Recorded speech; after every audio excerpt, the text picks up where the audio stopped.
Behave yourself, man!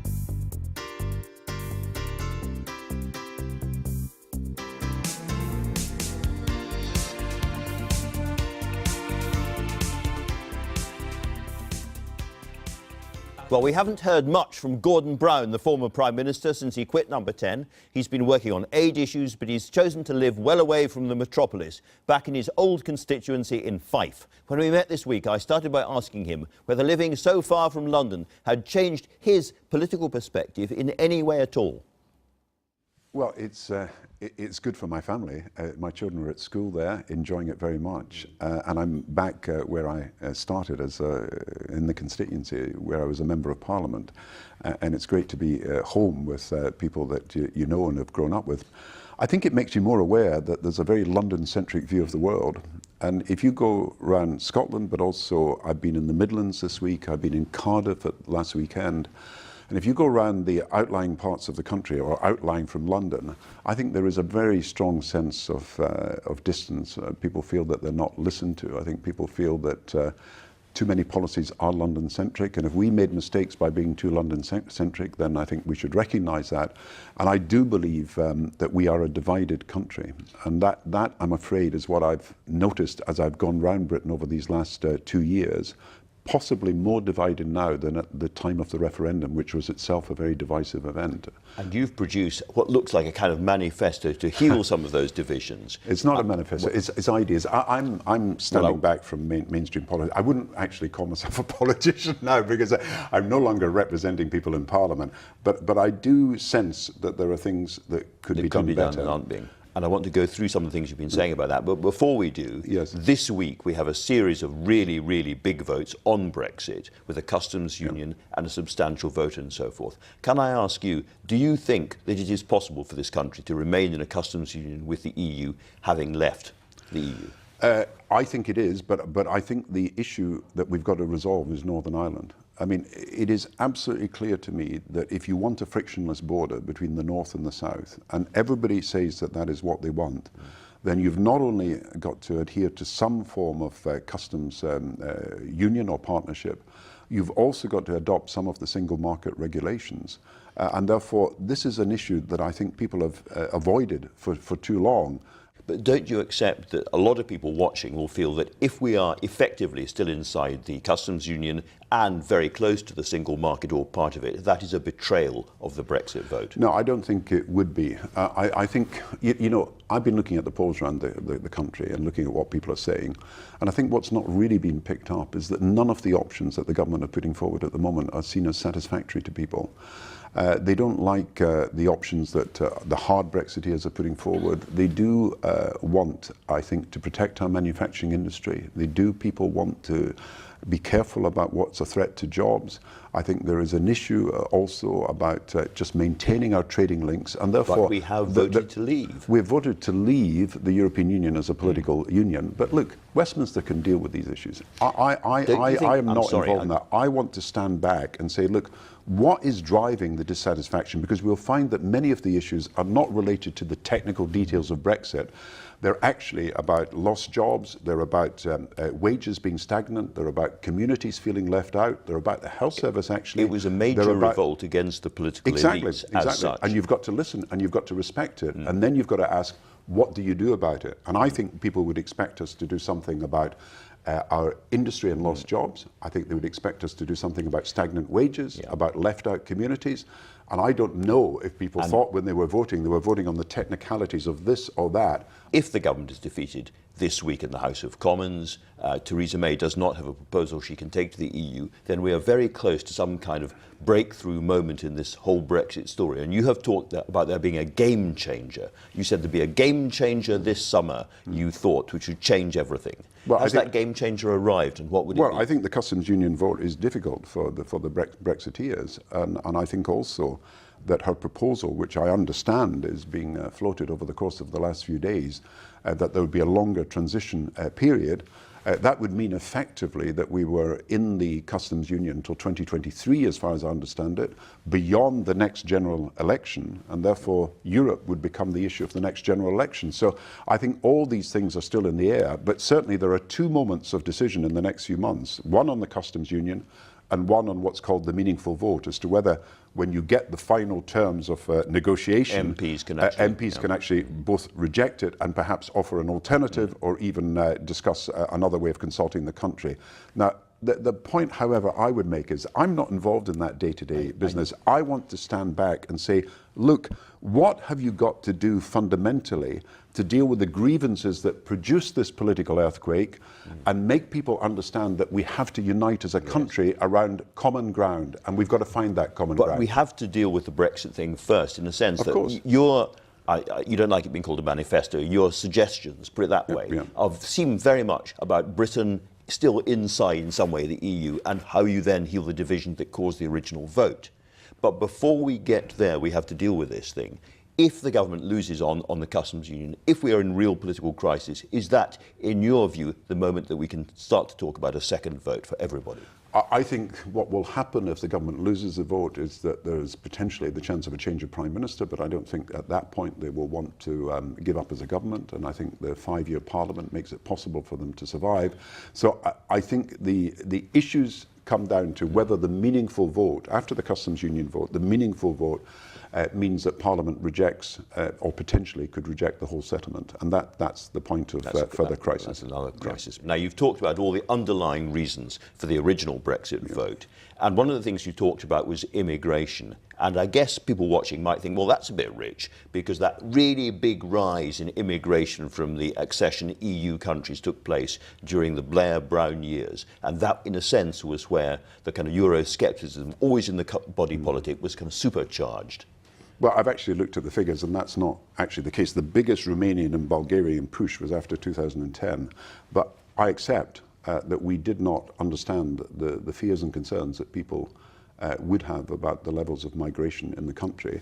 But what I find really interesting now is that since 2016, almost new developments since the referendum, that in France, in Germany, in Belgium, and in Switzerland, which is under freedom of movement, they're making big changes. And so you've got to register jobs in Switzerland now. You've got to register as workers if you're a migrant in Germany. You can be removed from the country in Belgium if you don't have a job after 9 months. They're doing all the things we didn't do. Yes, and these are things that could be done today. So the European Union could not prevent us doing these things. These things could be done today.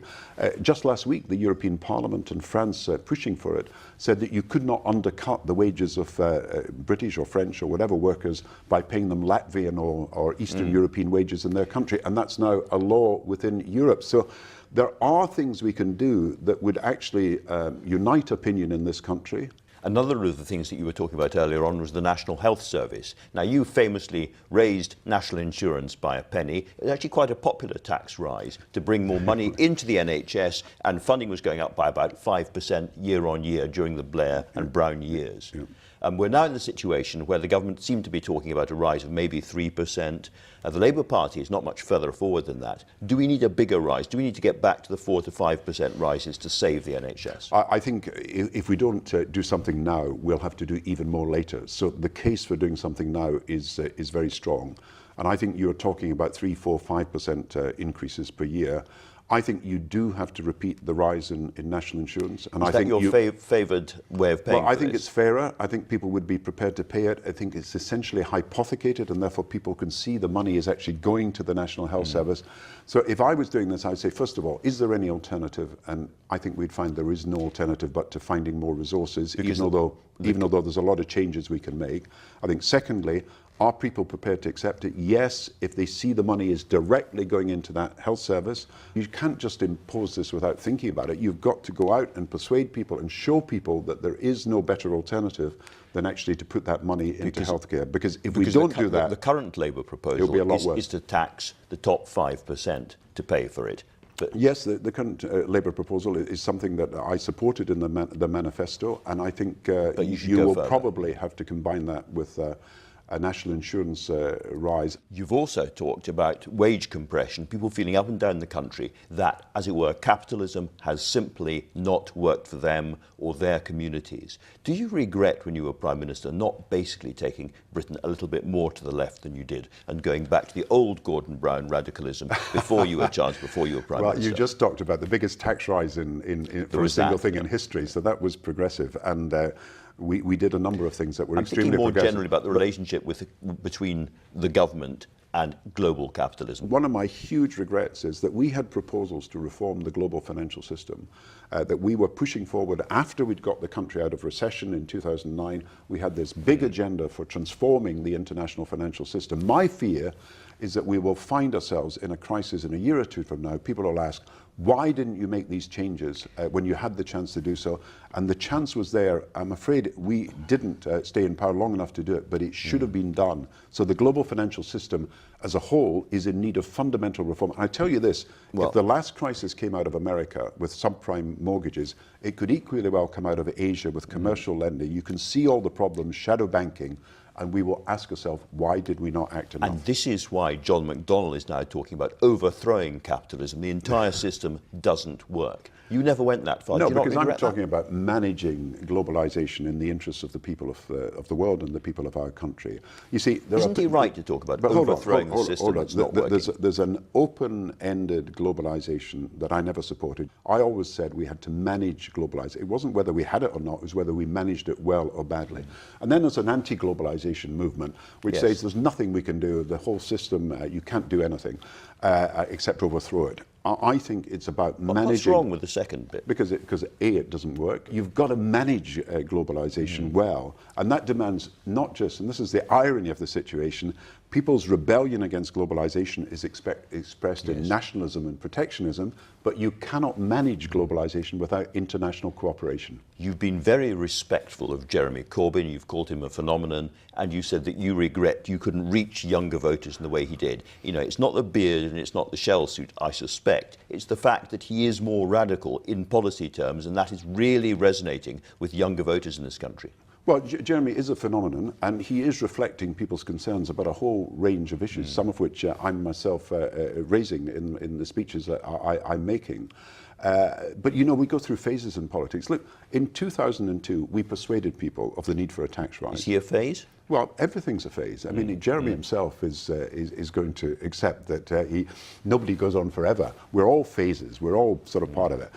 Politicians have a short shelf life, actually, in terms of life at the top. I happen to have been Prime Minister when people were resisting some of the proposals that we thought were necessary for the economy.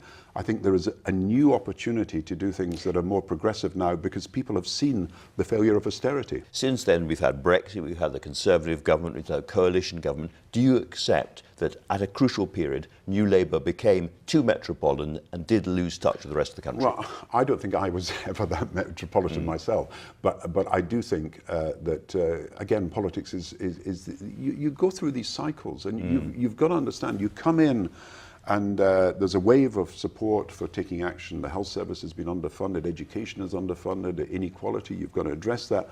And then the wave moves in another direction, and you've got to understand that the public have got to be persuaded all the time. You cannot just relax and be complacent. You've got to get out there and persuade people all the time. This is a slightly strange conversation, if I may, because you have got the passion, you've got the ideas, you sound like somebody still absolutely in the game, but you say, no, I'm not a politician. For your ideas to be translated into actual facts, something needs to change. Are you completely out of the game? Yeah. Really? Yes. Really? Yes, Andrew, because I've learned Don't something. Sound like it. I've learned something, that you've got a shelf life. I mean, look, people get fed up with you. It's a 24-hour cycle. They see you all the time. They see all your frailties. They see all your weaknesses as well as perhaps some of your strengths. But they get fed up. They've had enough. And I don't think, I'll be honest, that there will be many politicians that will be at the top for the kind of numbers of years that Margaret Thatcher and Tony were at the top. I think you'll find that there is a far faster turnover of politicians simply because the 24-hour news cycle exposes people to so much criticism, but also people see and get bored. And I think you can go on forever, Andrew. Well, thank but you. I think I'm delighted you can interview all the people, but this is a revolving door. And I accept, therefore, that the shelf life of people like me was limited. You mentioned Tony there. Are you back on terms? If he called up and said, I know this great little Italian restaurant, let's have supper sometime, Gordon, would you say yes? I think I'm actually doing something with him in about 2 weeks from now. So we keep in touch. And you know, you go through all these events and crises, and you've got to stand back sometimes and say, you know, here are people who work together, people who are friends, people who have done things together, sometimes disagreed, but disagreed probably out of principle and not out of anything else. Gordon Brown, thanks very much indeed for talking to us. Thank you. Gordon Brown back on screen at least.